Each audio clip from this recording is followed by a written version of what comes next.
Bon, bonjour à toutes et à tous. Donc notre dernière séance de cours d'aujourd'hui, elle va traiter d'une dernière technologie de moteur à combustion interne qu'on verra dans le cadre de ce cours, donc c'est ce qu'on appelle les turbines à combustion. Donc je vais vous parler un petit peu plus précisément de ce que c'est. Vous allez voir qu'il y a pas mal de points communs avec ce qu'on a fait la dernière fois sur les moteurs à combustion interne volumétriques, donc ceux avec des pistons, des soupapes et tout le truc. Là, c'est pas exactement la même technologie, il y a quand même quelques points communs.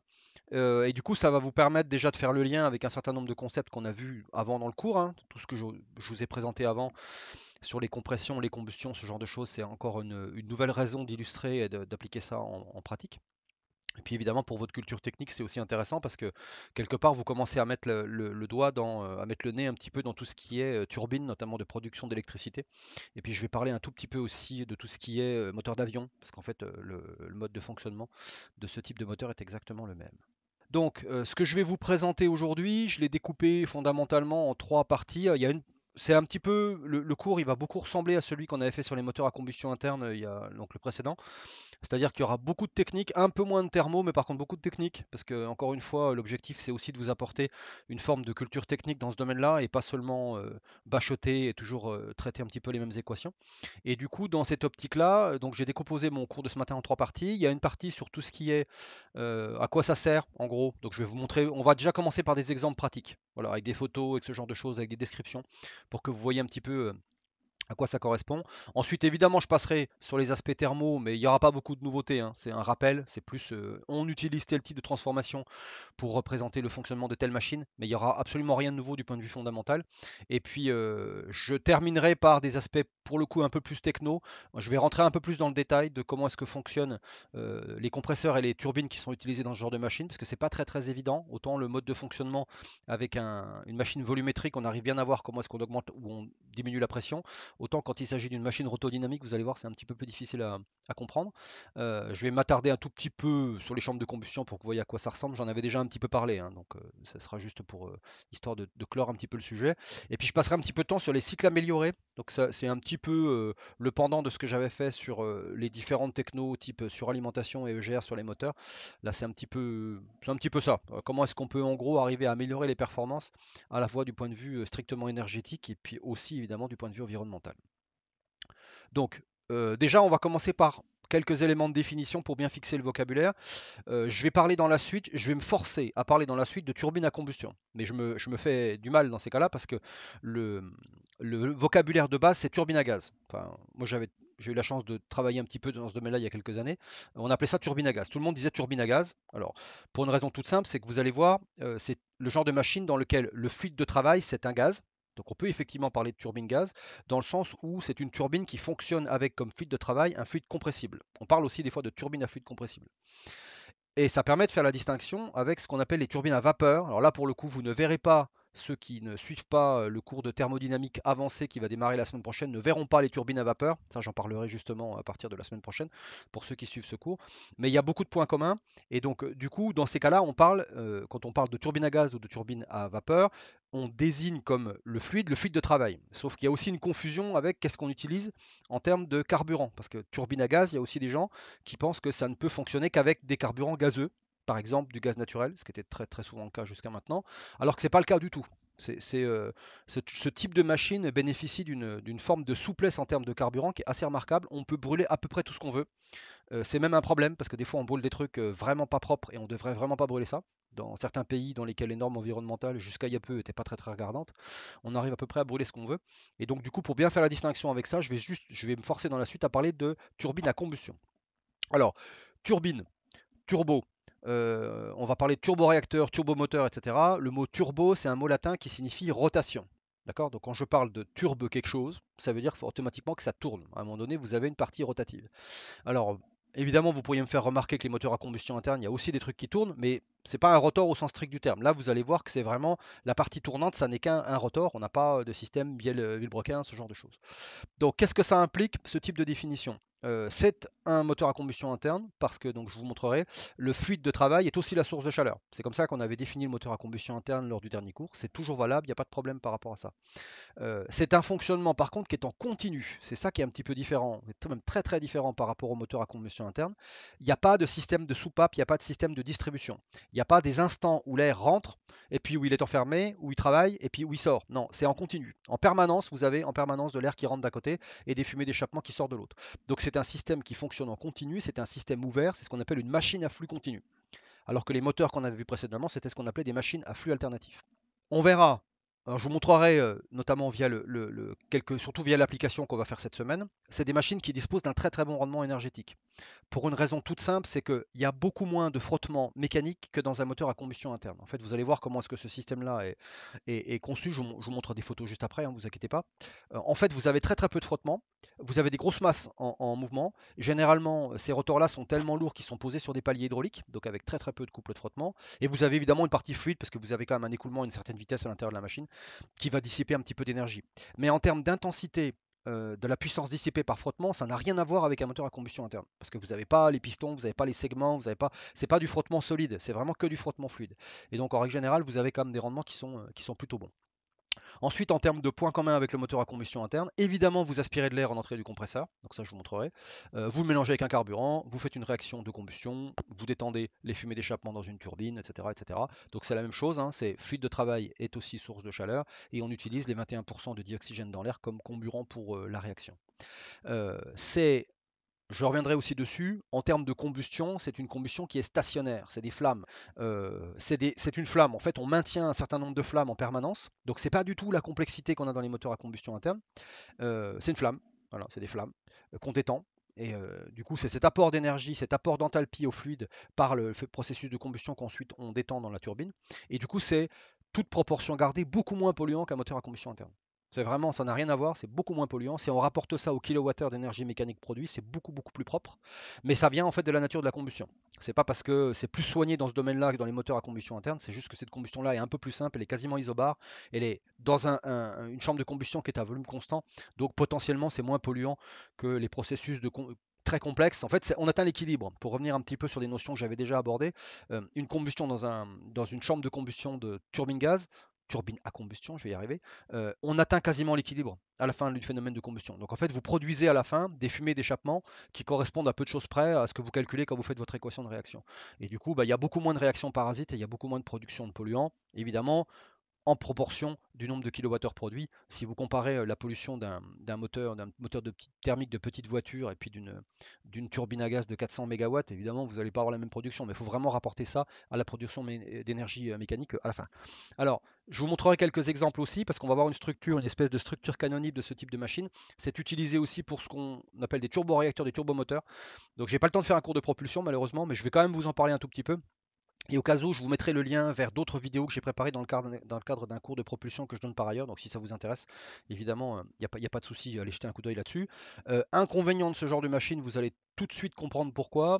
C'est très peu adapté au régime variable. En fait, vous avez des masses en mouvement qui sont énormes, vous avez des inerties énorme. Donc si vous vous souvenez un petit peu de votre cours de mécanique, voilà, vous comprenez de quoi je veux parler. Vous avez des rotors en mouvement qui sont très très très lourds. Et donc automatiquement, c'est des machines qui mettent très très longtemps à démarrer à cause de l'inertie, qui mettent aussi très très longtemps à s'arrêter à cause de l'inertie.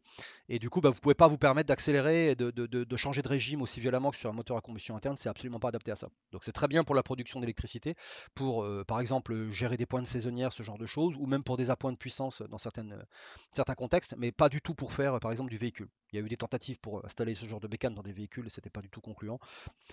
Alors à quoi ça ressemble? Structure fondamentale. Donc là j'insiste, je vais prendre quelques minutes pour vous parler de cette structure-là parce que vous allez la revoir tout le temps, vraiment tout le temps. Donc comment ça se passe? Vous avez votre air ici qui arrive au point 1. D'accord? Donc ça c'est l'air ambiant qui est aspiré. Cet air ambiant il est comprimé via un compresseur. Alors je vous montrerai essentiellement des compresseurs axiaux. Donc je reviendrai sur la distinction tout à l'heure, sachant que ça existe aussi avec des compresseurs centrifuges. Enfin, il y a plein de technos qui peuvent exister par là. Par contre, ce qu'il faut bien comprendre, c'est quand on met compresseur ici, ça n'est pas un compresseur volumétrique. C'est pas un système avec un cylindre piston comme ce que vous pouvez connaître. C'est vraiment des systèmes avec des aubages, aubages fixes, aubages mobiles. Et du coup, c'est ce couple aubage fixe, aubage mobile qui progressivement augmente la pression de l'air. Mon air sort ici du compresseur à une pression peut être variable, qui peut aller de, on va dire, 12-13 bars pour une turbine de production d'électricité, jusqu'à 25-30 bars pour des moteurs d'avion. Ça dépend vraiment des applications, mais en gros, c'est ça. Et puis cet air, ensuite, il est mélangé. Donc là, je vous montrerai après géométriquement à quoi ça ressemble réellement une chambre de combustion. Vous avez un carburant qui vient se mélanger ici, et puis l'ensemble, vous l'enflammez dans une chambre de combustion. Donc la chambre de combustion, c'est l'élément qui se trouve ici entre 2 et 3. Donc ce qui se passe, c'est que ce phénomène de combustion, il est quasiment isobare. Il se passe avec très très peu de perte de charge. En fait, entre l'entrée et la sortie de la chambre de combustion, vous verrez, c'est des tubes relativement gros, il y a assez peu de perte de charge. Nous d'ailleurs, on ne les considérera pas en application, hein. On ne va pas rentrer dans ce genre de détails, on va supposer que c'est isobare, et franchement, c'est assez juste. En tout cas, en comparaison des différences de pression que vous avez sur les compresseurs et turbines. Et donc du coup là, vous augmentez la température du gaz parce que ça devient des fumées d'échappement à haute température. Donc l'objectif, c'est d'avoir quelque chose qui soit le plus proche possible d'une combustion adiabatique pour avoir évidemment très très peu de perte de chaleur à l'extérieur. Et ensuite, eh bien, ces gaz chauds, vous allez les détendre dans la partie turbine. D'accord? Ça détend. Et évidemment, le but du jeu, dans cette configuration-là, c'est que la turbine, quand elle récupère l'énergie, quand elle récupère l'énergie du gaz, elle en récupère plus que ce que le compresseur a donné. Parce que sinon, votre machine ne tourne pas. D'accord? Il faut bien comprendre que dans cette structure-là, vous avez une boucle de puissance. C'est-à-dire que la détente entre 3 et 4 fournit la puissance qui alimente le compresseur. Et la différence entre ce que la turbine produit et ce que le compresseur consomme, c'est ce qui va alimenter la génératrice électrique. Par contre, physiquement, en termes de boucle de puissance, il faut vraiment comprendre ça comme ça. C'est-à-dire que vous avez une partie turbine. Alors, je vais essayer dans la suite, même chose. Au niveau vocabulaire, c'est un petit peu délicat.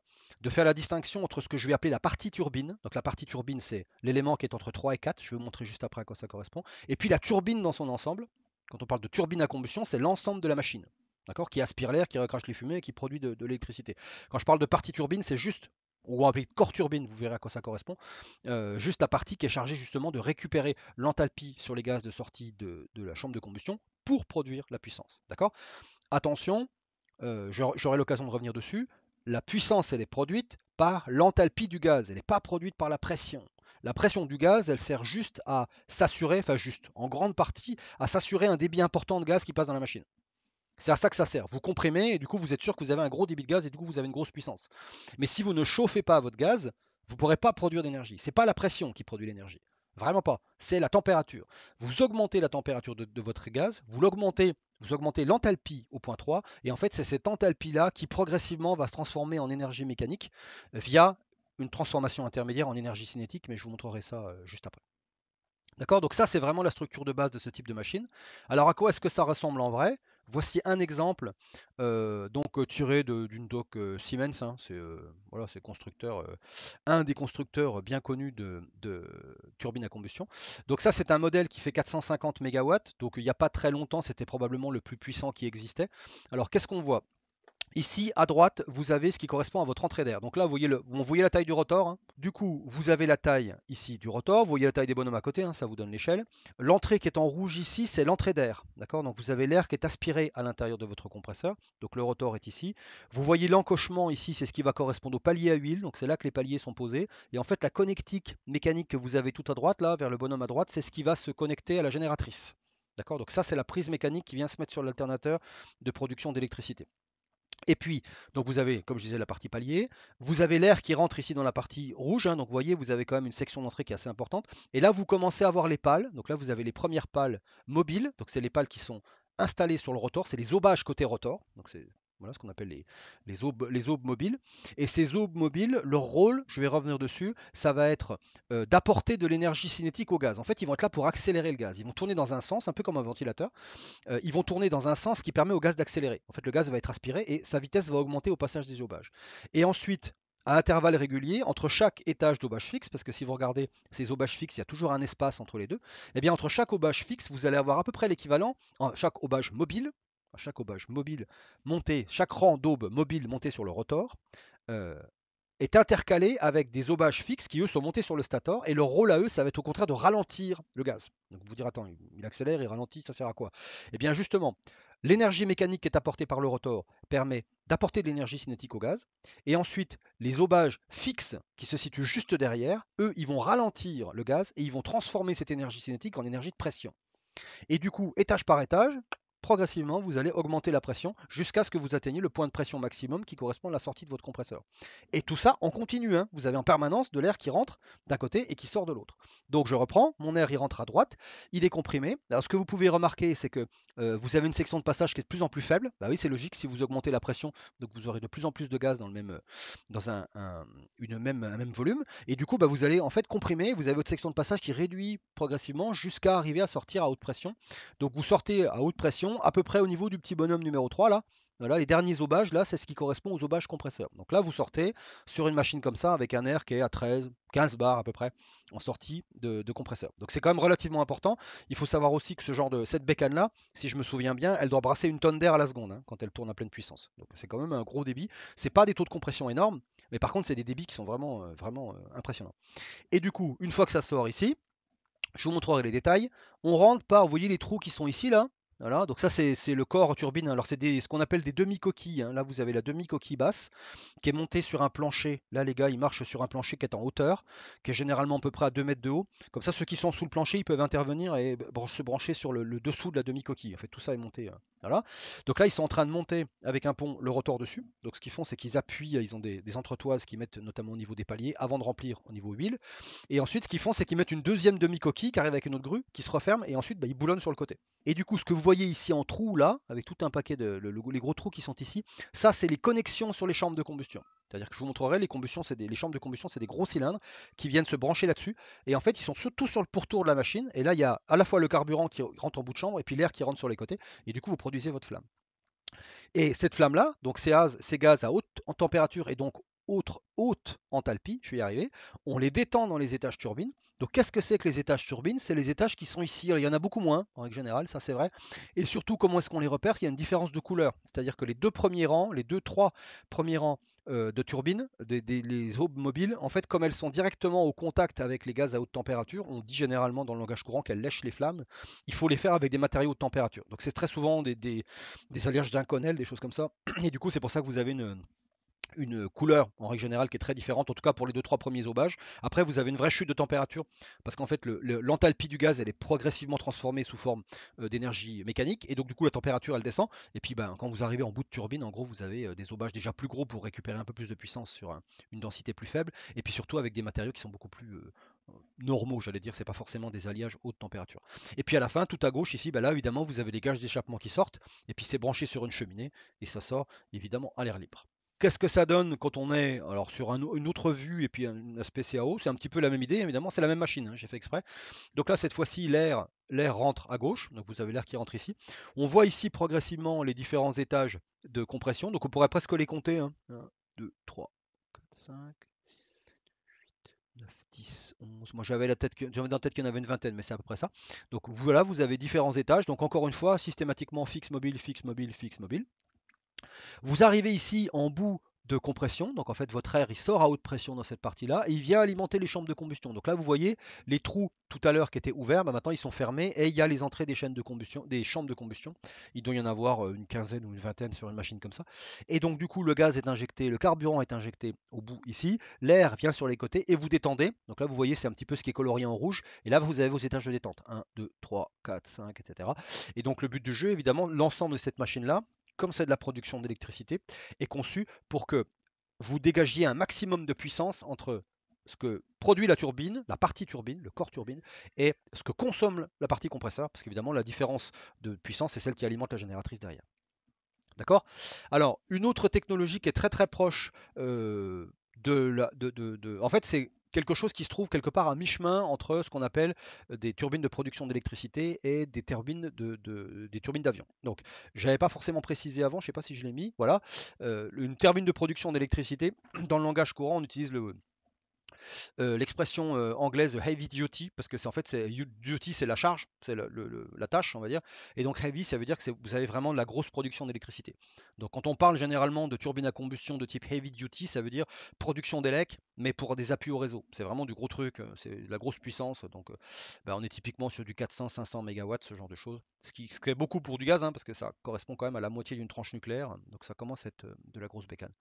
Et puis vous avez aussi des fois la possibilité le besoin de pouvoir produire des quantités de puissance plus réduites. Alors attention, plus réduites, là on parle quand même de 25 mégawatts, hein, donc c'est pas non plus, ça se fout pas sous le capot d'une bagnole, mais c'est pas non plus des puissances d'appui pour le réseau électrique. Ça peut être par exemple pour alimenter des sites industriels. Donc des fois vous visitez des sites industriels, c'est assez régulier que sur un endroit dans les grandes usines, il y a des turbines gaz qui soient utilisées pour alimenter un certain nombre de choses sur le réseau interne de l'usine. Enfin, il peut y avoir plein de possibilités avec ce genre de bécane. Et donc, pour ces cas-là, on utilise ce qu'on appelle un aérodérivative.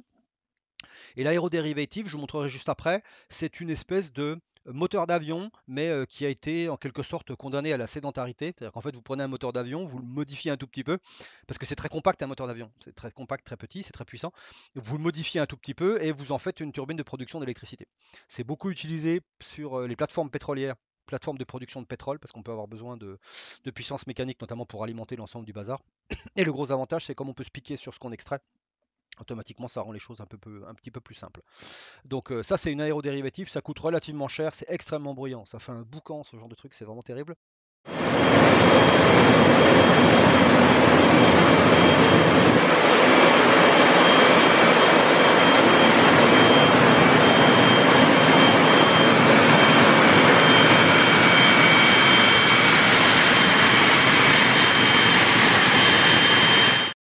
Mais dans certaines applications particulières, ça peut être intéressant. Toujours la même structure, hein. Vous avez votre air ici qui rentre à gauche, qui va être comprimé dans la partie compresseur. Et puis ensuite, alors la différence, c'est que vous avez des chambres de combustion ici qui sont toutes petites, qui sont des chambres de combustion d'avion. Parce qu'évidemment, pour un avion, il faut que vous ayez des systèmes qui sont très petits. Je vous montrerai des turboréacteurs juste après. Donc c'est pas du tout les grosses chambres de combustion qu'on a sur la production d'élec. Et parfois, effectivement, en fonction des modèles, on peut conserver ces chambres de combustion d'avion qu'on appelle des chambres annulaires, qui sont très compactes, mais qui en termes de pollution sont quand même pas terribles par rapport à ce qu'on peut faire par ailleurs. Mais ça permet quand même d'avoir un système comme ça qui est tout petit. Et puis la différence avec un réacteur d'avion, je pense que le réacteur d'avion, vous devez avoir 2 étages de détente. Là, vous en rajoutez 4 de plus. J'exagère à peine, il y a 8 étages, donc je pense qu'on double à peu près la quantité d'étages de détente, parce que là, le but du jeu n'est pas de produire un jet de gaz à haute vitesse, je reviendrai dessus, qui est le principe du turboréacteur, c'est vraiment d'arriver à produire du couple. Donc ça, c'est des systèmes qui, rapportés à la puissance, sont relativement chers, sont relativement bruyants, sont parfois un peu polluants, mais il y a des tas de cas où on a besoin de ce type de puissance, de source. Je prends un autre exemple. Les gazoducs, quand vous avez des gazoducs qui sont obligés de pousser du gaz sur des milliers de kilomètres, eh ben, en fait, il faut régulièrement remonter la pression, parce que sinon, évidemment, avec la perte de charge, ben, votre gaz il passe plus dans le tube. Et quand votre quand votre gazoduc il passe en plein milieu d'un désert ou d'une steppe ou je sais pas quoi, où il n'y a pas de connexion électrique à 500 km, ben, il faut trouver des systèmes qui permettent de faire ça. Et du coup, les aérodérivatifs font ça très très bien. Donc il y a des petites maisons qui sont installées le long des gazoducs, toutes les centaines de kilomètres. Ça dépend évidemment, c'est de l'ordre de la centaine de kilomètres, hein. Et donc vous avez ces petites turbines. Ce qui est intéressant, c'est qu'elles prennent directement sur le gaz qui est dans le tube. Et du coup, elles alimentent les systèmes de pompage, les compresseurs qui remontent le niveau de pression du gaz pour le permettre de se déplacer tout au long du tube. Donc ça, c'est une utilisation parmi d'autres. C'est vraiment très très particulier, mais en règle générale, techniquement, c'est des belles machines. Et puis quand on assemble tout ça donc dans ce qu'on appelle le fameux casing, on obtient ça. C'est la même machine, hein, sauf que cette fois-ci, elle est vraiment montée dans un package. Et donc là, vous avez l'entrée d'air. Donc en gros, ici, vous mettez une espèce de gros filtre à air avec une bouche à air, comme vous avez sur les bateaux de l'époque. Vous aspirez de l'air, vous comprimez, vous détendez, et puis vous avez vos fumées d'échappement qui repartent ici, et vous produisez l'équivalent de 25 mégawatts. Il y a quand même moyen de faire des trucs avec 25 mégawatts d'énergie mécanique, hein, c'est pas choquant. Dernier petit détail technique, petite info, ça a été aussi utilisé pendant pas mal, enfin il y a eu des tentatives de les utiliser dans les bateaux. Il y a quelques années, il y avait des bateaux, alors plutôt, je crois que c'était des bateaux de croisière ou des choses comme ça, mais il y avait plusieurs tentatives de remplacer les bons vieux moteurs diesel marins par de la turbine gaz.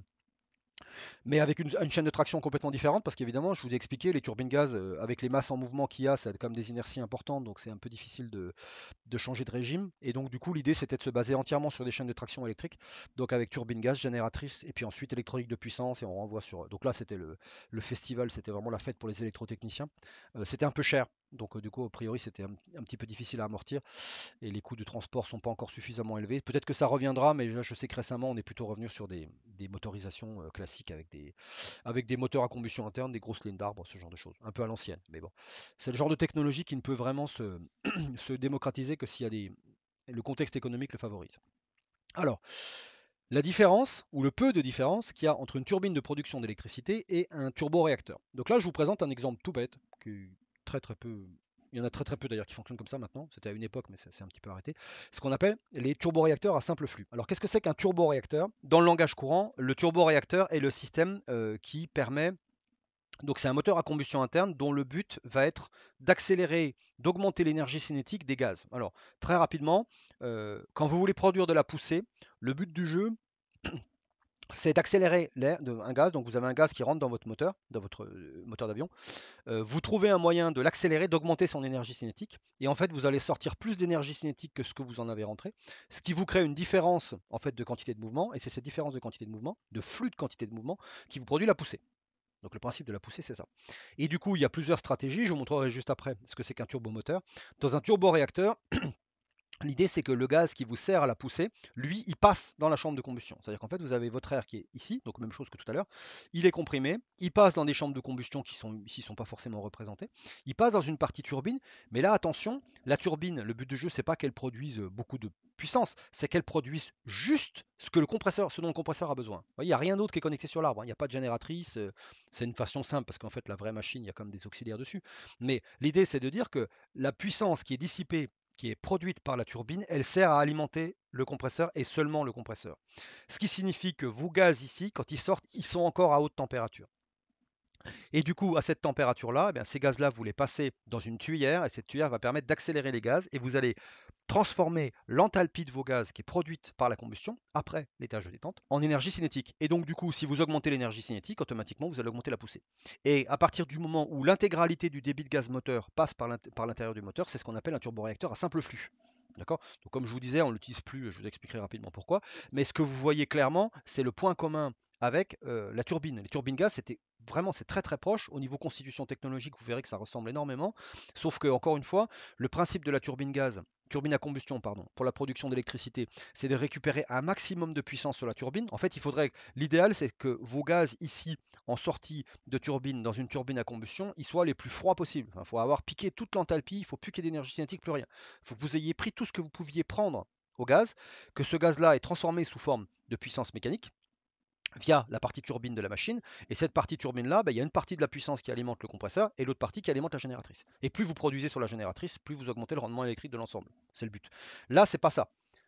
Le travail de détente, il sert uniquement à alimenter le compresseur. Et au contraire, il vous faut ici un gaz qui soit le plus chaud possible pour que vous puissiez le détendre dans une tuyère et produire de la poussée.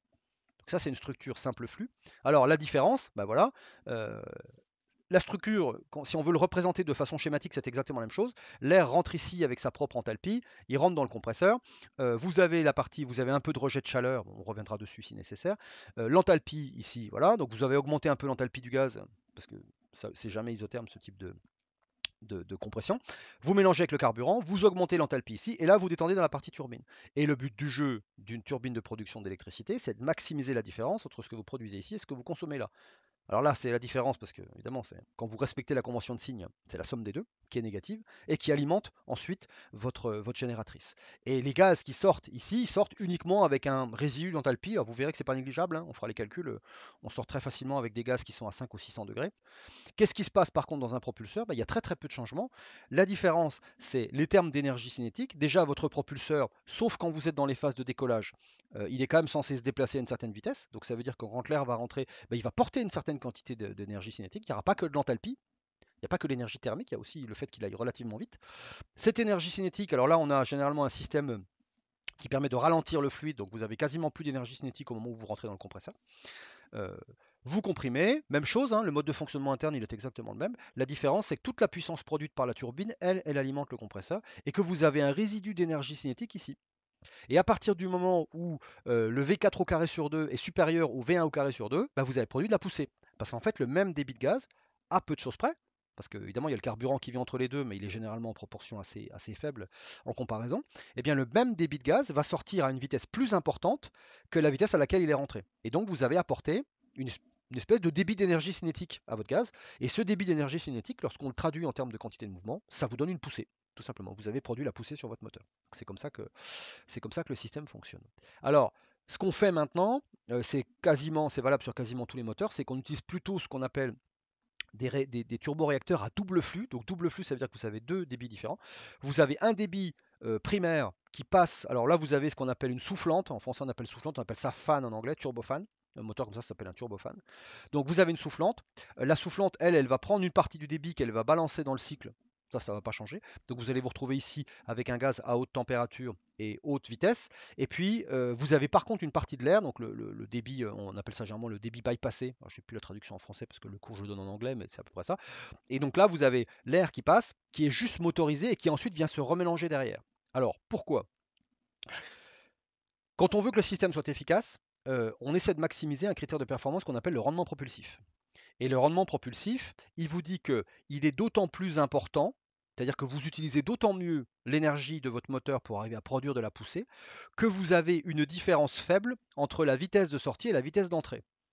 Donc c'est un petit peu contradictoire par rapport à ce que j'ai dit. Pas nécessairement. Le but du jeu, c'est que vous accélériez vos gaz entre l'entrée et la sortie du moteur. Sauf que si vous arrivez à produire la même poussée, mais en minimisant la différence de vitesse, vous allez augmenter le rendement propulsif. Et du coup, vous allez utiliser mieux votre énergie. Et la poussée, par ailleurs, c'est non seulement une histoire de vitesse, mais c'est aussi une histoire de débit. C'est-à-dire, en gros, la production de poussée que vous avez, c'est le produit d'un débit par une vitesse. Ça, vous vous souvenez, vous l'avez fait en mécanique des fluides, c'est ce qu'on appelle un débit de quantité de mouvement. Eh bien, le but du jeu, c'est d'augmenter, de maintenir le débit de quantité de mouvement, mais en diminuant la différence de vitesse. Et comment est-ce qu'on fait? On augmente le débit, tout simplement. Et donc, vous vous retrouvez ici avec un débit d'air très important, sauf qu'il n'y a qu'une seule fraction de ce débit, alors c'est entre 1 sixième et 1 septième du débit total, qui vraiment est accéléré à haute vitesse, et ensuite il est mélangé avec le gaz qui est à plus basse vitesse, donc quelque part il est dilué, et du coup vous vous retrouvez avec un très gros débit d'air qui passe, mais avec une différence de vitesse relativement faible. Donc ça permet d'augmenter le rendement propulsif, c'est-à-dire que vous avez la même tâche de propulsion mais avec une consommation de carburant qui est plus faible. Ça permet aussi de diminuer les bruits. Parce qu'évidemment, les simples flux, ça fait des bruits, ça génère énormément de bruit, c'est très très bruyant.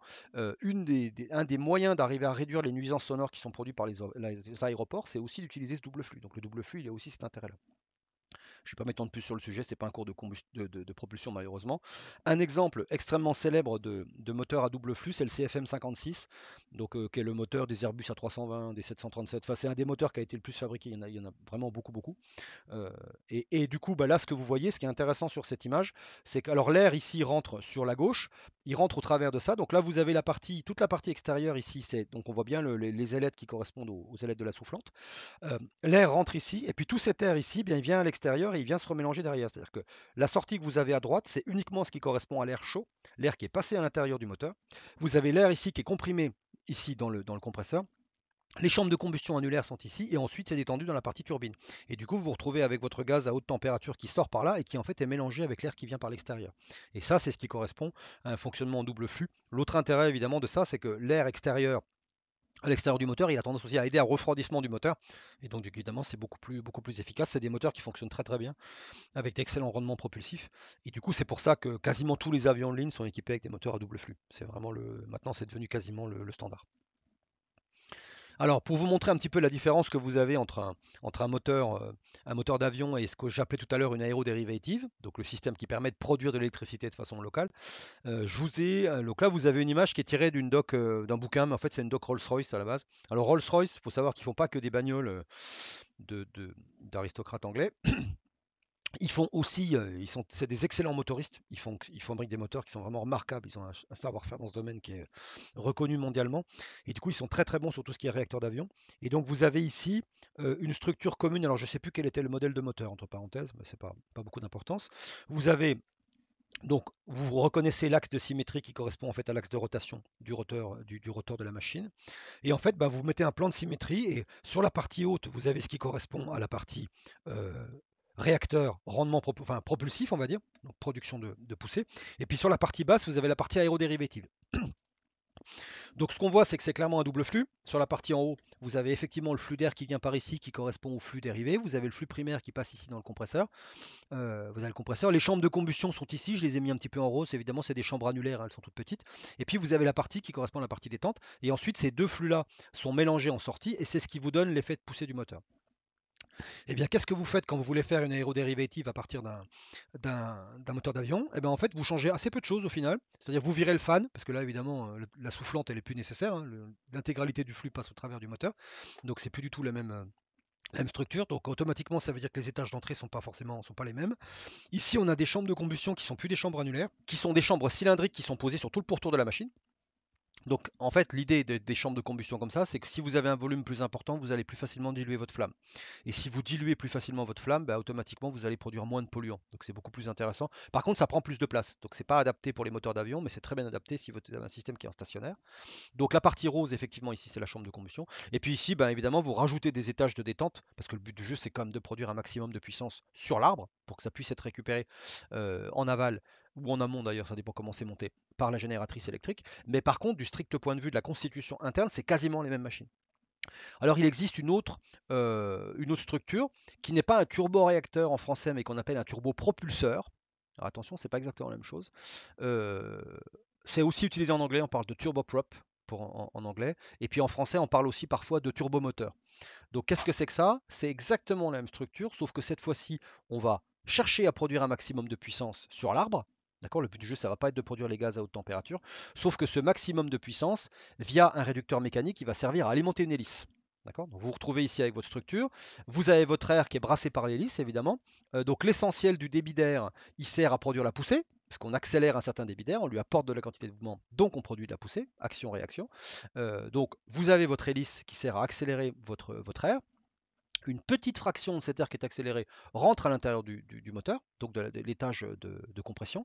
Donc c'est comprimé, chambre de combustion, détente, maintenant vous avez compris l'idée. Et puis là, le but du jeu, ça n'est pas de sortir avec des gaz à haute température. Les sorties d'échappement, il n'y a pas besoin qu'il y ait beaucoup d'énergie cinétique. On ne produit pas de la poussée par rapport à l'échappement. On produit uniquement du couple, un maximum de couple. Donc là, ça ressemble vraiment à une turbine gaz.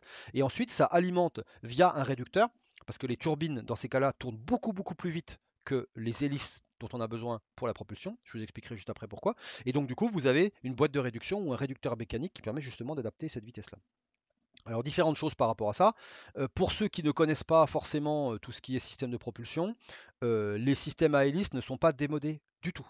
C'est des systèmes qui, en fait, les turbopropulseurs à hélice sont beaucoup plus efficaces que les turboréacteurs. Quand on calcule en termes de rendement propulsif, c'est bien meilleur. Il y a un inconvénient, c'est que vous allez moins vite.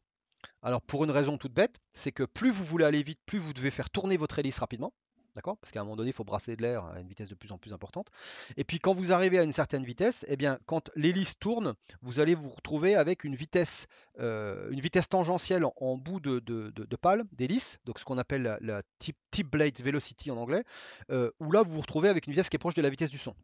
Donc vous commencez à être localement dans un écoulement compressible et du coup vous allez créer une zone de choc, ça va faire chuter c'est catastrophique. Donc en gros quand vous commencez à dépasser les 600-700 km/h, vous avez une baisse de rendement propulsif, c'est plus du tout intéressant d'utiliser des hélices à cause de ça. Par contre si vous êtes à basse vitesse, l'hélice, il n'y a pas mieux, hein. En termes de rendement propulsif, c'est exceptionnel. Et c'est pour ça que quand vous n'êtes pas pressé, quand vous faites du transport de fret, quand vous faites du transport, même du transport de troupes dans l'armée, en plus c'est beaucoup moins bruyant. Pour des raisons militaires, c'est moins bruyant d'avoir un avion à hélice qu'un avion à réaction. Dans certains contextes, ça peut quand même être utile. C'est beaucoup plus intéressant d'utiliser des avions à hélice. Et c'est pour ça que les gros avions de transport, si vous regardez les Hercule C-130 ou les A400M, c'est quasiment uniquement des avions à hélice.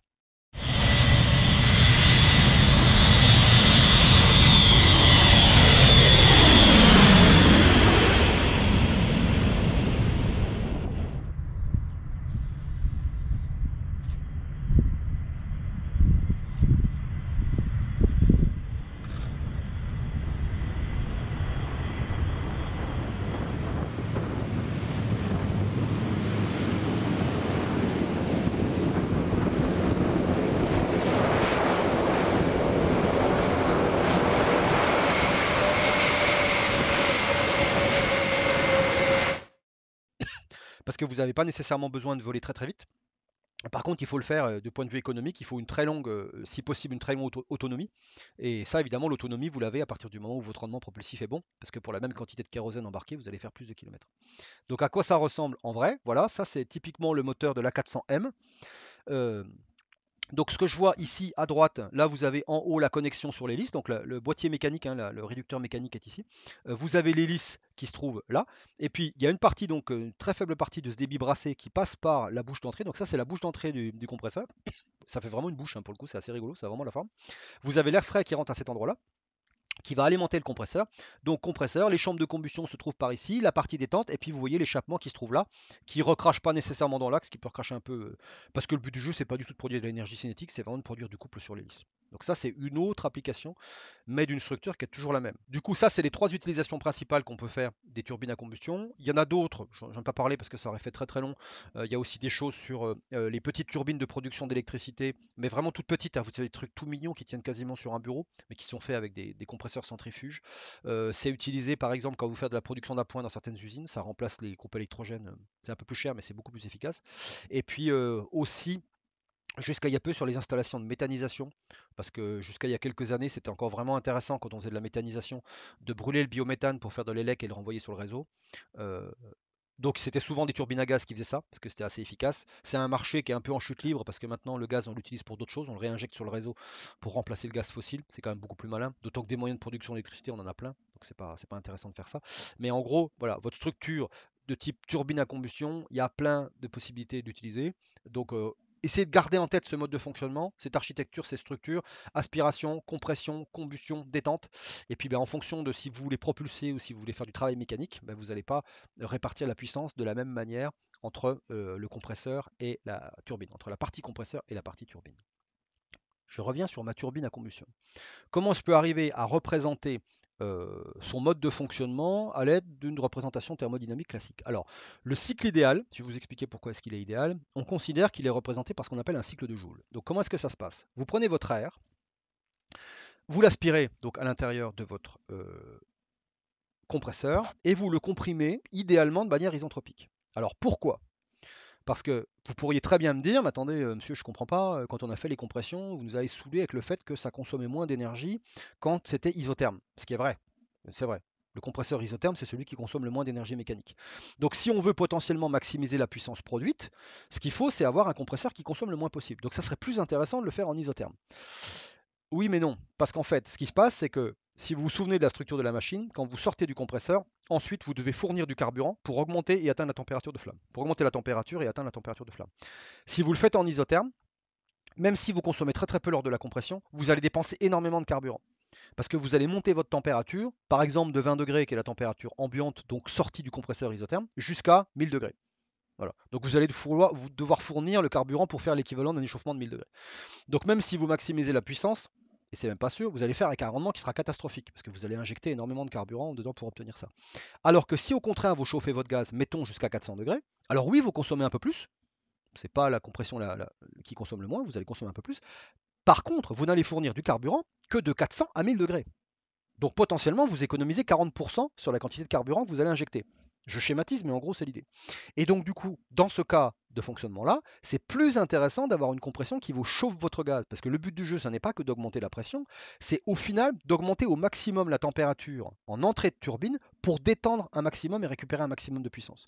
Et donc, du coup, si vous pouvez déjà le faire via le compresseur, bah, quelque part, c'est toujours ça de gagner. Parce que c'est toujours du carburant que vous allez économiser. Une fois que vous faites ça, vous sortez du compresseur, et bien vous allez supposer que vous allez avoir un apport de chaleur qui va se faire de façon isobare. Donc en gros, vous mélangez, vous avez votre gaz qui rentre dans la chambre de combustion, je vous montrerai à quoi ça ressemble après. Euh, Carburant, air, vous mélangez tout ça, vous faites une jolie flamme, vous faites ça dans une section de passage suffisamment large pour qu'il y ait très peu de perte de charge, vous ne perdez pas de pression, et du coup, vous augmentez progressivement la température de votre gaz, mais sans dissiper d'énergie mécanique. Pas de chute de pression. Top. Vous arrivez au point 3, qui est la température maximale de votre cycle, dont la valeur peut dépendre de l'application. Pour les productions d'électricité, on est aux alentours de 1000-1100 degrés, parce que c'est des machines qui sont censées tourner quelque chose comme 100 000 heures, donc faut pas y aller trop fort. Et puis en fonction des autres applications, on peut des fois avoir des températures de flamme un peu plus élevées, ça dépend vraiment de votre application. Une fois que vos fumées d'échappement, ce qu'on appelle les fumées, donc l'équivalent du gaz d'échappement, est produit à haute température, à ce moment-là, vous le détendez dans une turbine, et là encore, le but du jeu, c'est de le faire en isentropique. D'accord?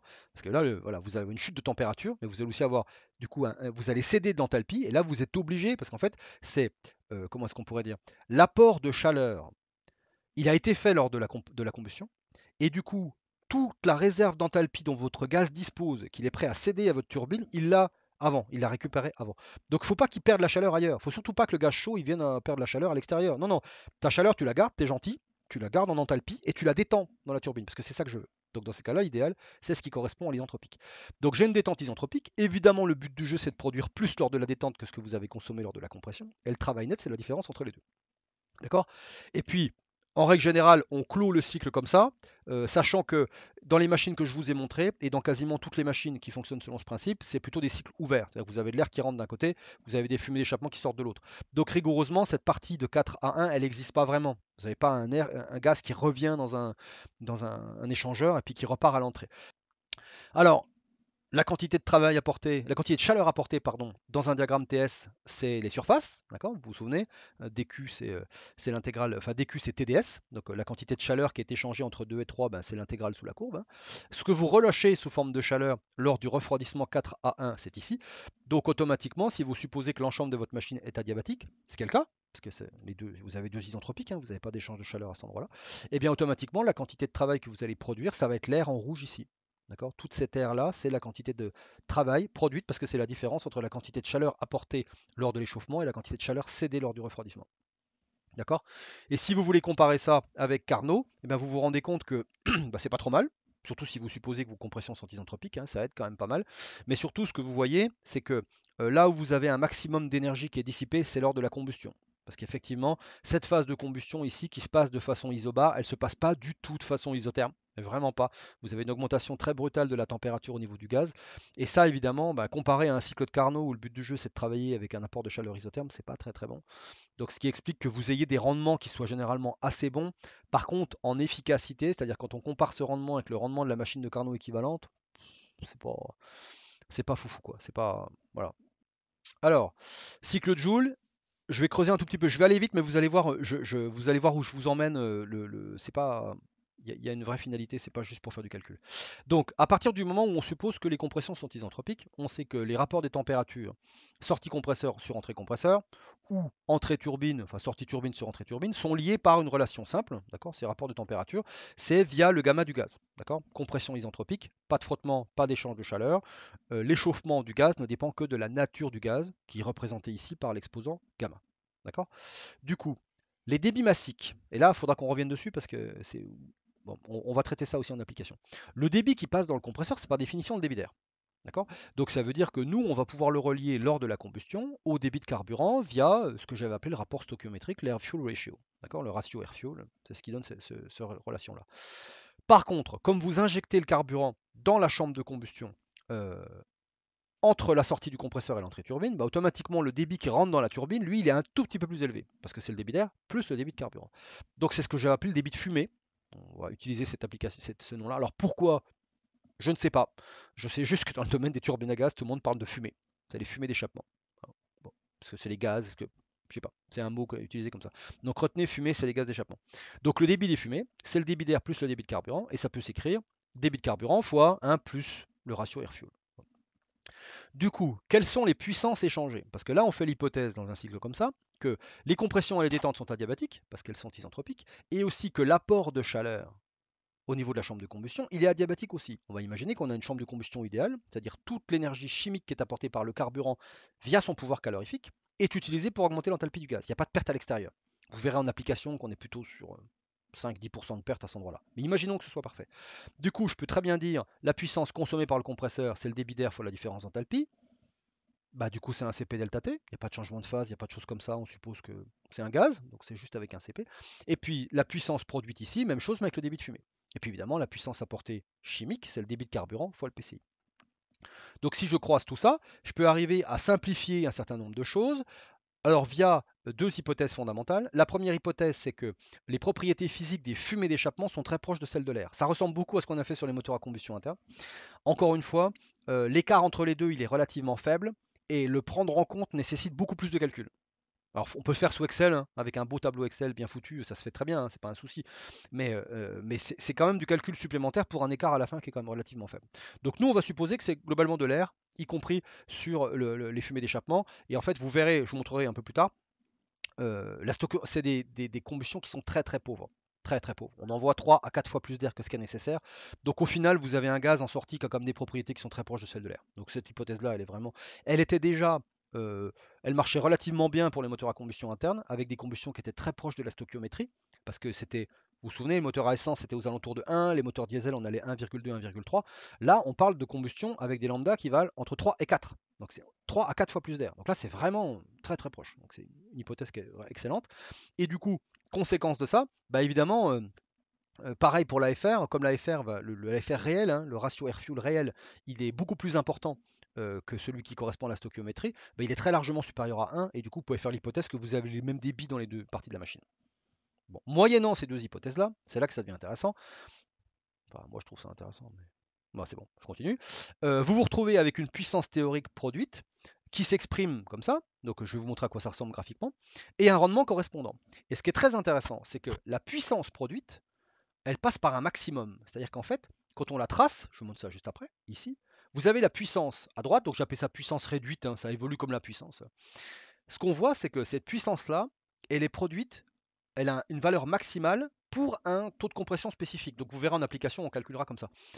On peut considérer, à chaque fois qu'on a un rapport de température entre la température froide et la température chaude, on peut systématiquement faire le calcul de quel est le taux de compression auquel correspond une puissance max.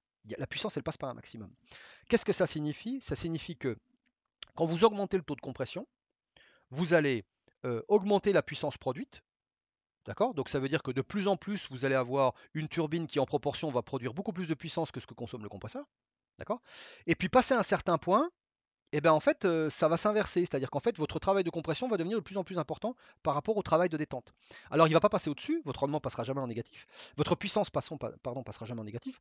Par contre, elle va décroître. Et donc, du coup, ben, en fonction de votre niveau de température, vous voyez ici, par exemple, si je prends un taux donc, avec une température chaude qui est 3 fois la température froide, en Kelvin, hein, évidemment, euh, à partir du moment où j'ai un taux de compression de 20, ben, c'est pas intéressant. Parce que je vais me retrouver avec une puissance produite qui sera relativement faible par rapport à ce que je veux obtenir. Par contre, le rendement, lui, il augmente toujours. D'accord? Là, j'ai le rendement qui est tracé à gauche. Alors lui, pour le coup, le rendement, il augmente toujours. Mais il faut vraiment comprendre que si vous augmentez le taux de compression de façon déraisonnable, vous allez pas augmenter vous allez augmenter le rendement, oui, mais au bout d'un moment, vous allez faire chuter la puissance. C'est ça qui est un petit peu délicat. C'est le premier cas qu'on verra comme ça.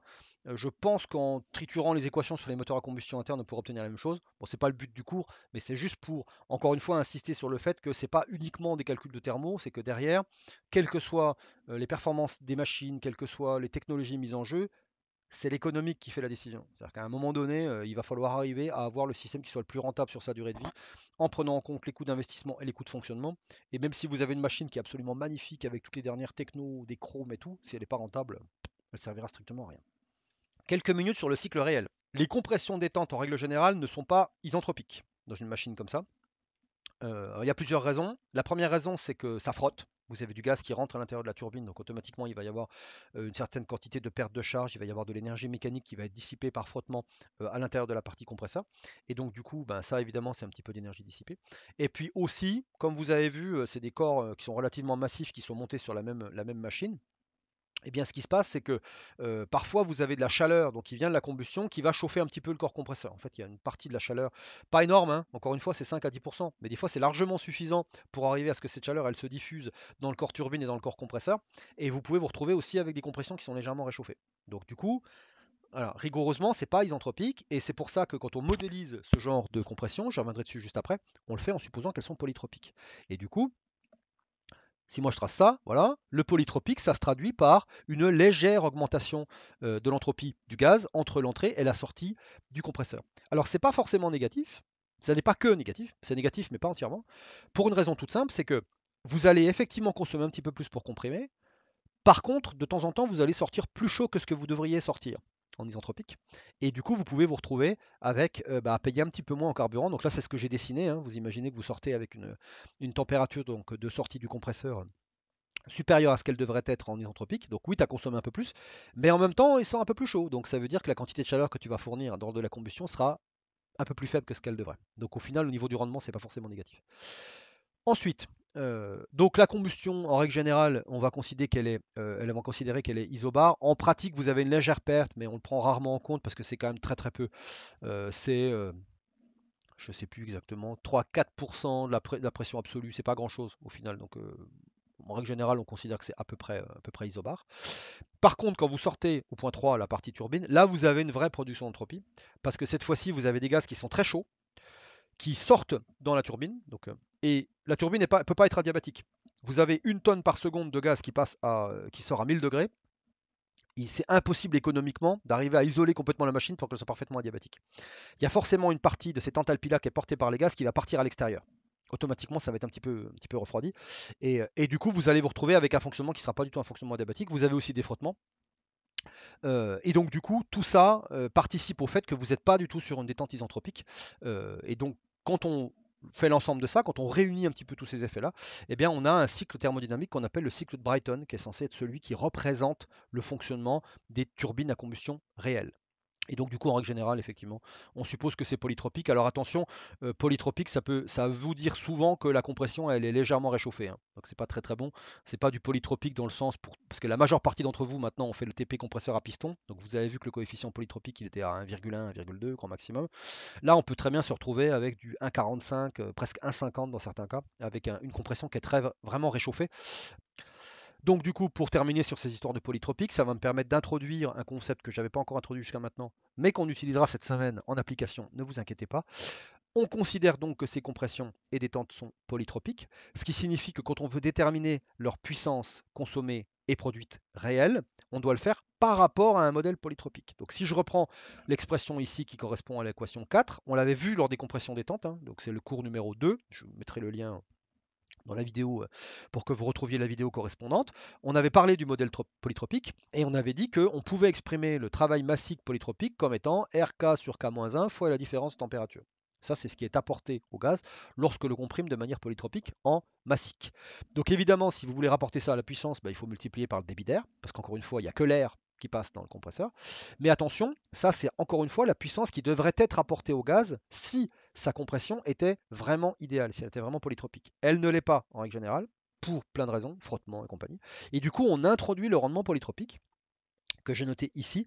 Et le rendement polytropique, c'est ce qui correspond au rapport de la puissance ou de l'énergie massique, comme vous voulez, que vous devez apporter à un fluide pour le comprimer, de manière idéale, en supposant que vous suivez une transformation polytropique, par rapport à ce que vous avez en réalité.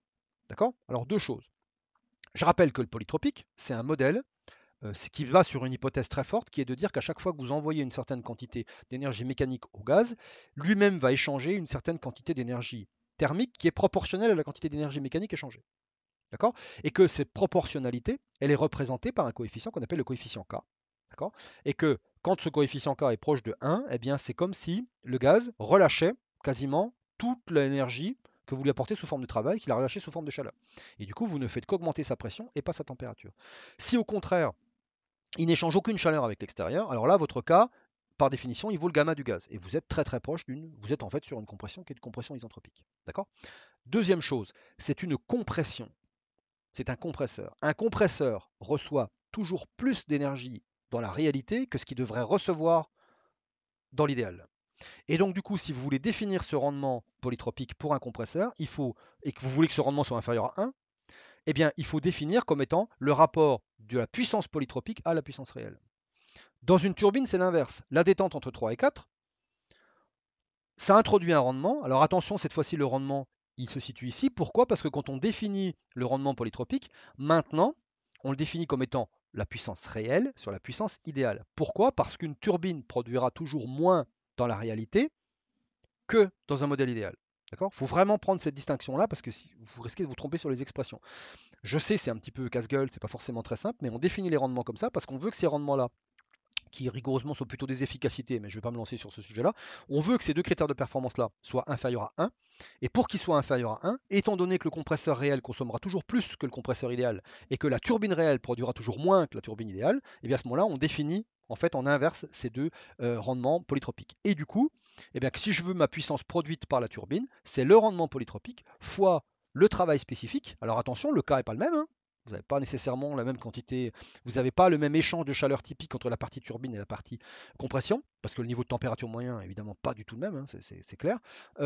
Et ensuite, dernier truc, c'est bien le débit des fumées qui passe dans la turbine. Alors même si en pratique, quand on va calculer le ratio air-fuel, on verra que c'est très élevé, donc on pourrait très bien négliger, mais rigoureusement, c'est quand même pas le même débit, parce que là, vous avez rajouté le carburant entre les deux. Aspect technologique maintenant. Donc c'est la dernière partie du truc. Comment une machine comme ça fonctionne? Parce que fondamentalement, là, je vous ai dit, je vous ai montré des aubages, des machins, je vous ai dit ça tourne, il y a de l'air qui rentre, la pression augmente, tout, tout. Tu peux dire, attends, ça vient d'où ce machin? Il n'y a pas de piston, il n'y a pas de clapet, il n'y a pas de... Ouais, ça fonctionne différemment. Donc je reviens sur mon explication.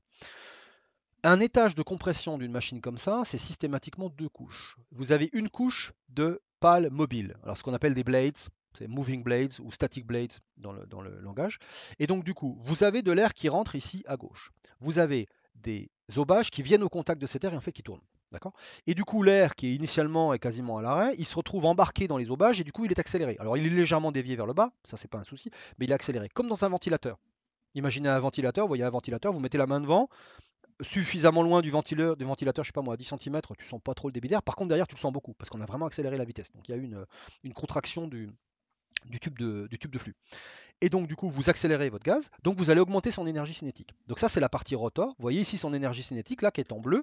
Donc là, elle est très faible. Et quand ça passe dans la partie rotor, hop, on accélère l'énergie cinétique. Et on augmente un tout petit peu la pression.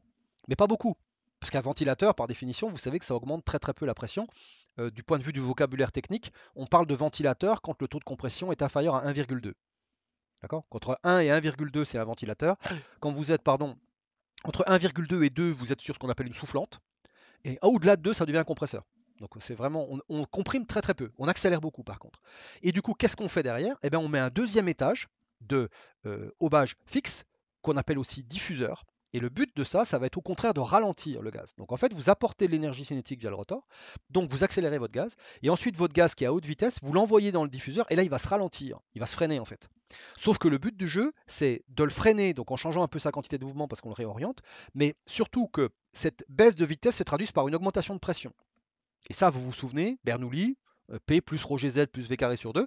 Vous oubliez le ρ z parce que c'est du gaz, donc c'est léger. Par contre, vous avez toujours du P plus ρ V carré sur 2. Et bien là, l'idée, c'est de transformer le ρ V carré sur 2 en P. Voilà. Vous apportez de l'énergie mécanique, donc vous augmentez l'énergie cinétique, donc vous augmentez le ρ V carré sur 2. Et ce ρ V carré sur 2, à partir du moment où vous freinez votre gaz dans un aubage fixe, eh bien cet aubage fixe va vous permettre de transformer cette énergie cinétique en énergie de pression. Alors je me dis ρ V carré sur 2 épais parce que vous les avez manipulés comme ça en mécanique des fluides, parce que souvent quand on manipule des liquides c'est plus intéressant, mais ça reste de l'énergie volumique en joules par mètre cube. Moi ce qui m'intéresse évidemment c'est l'énergie massique, parce que les gaz c'est plutôt des débits masses, et du coup ça devient V carré sur 2 et P sur ρ. C'est exactement pareil.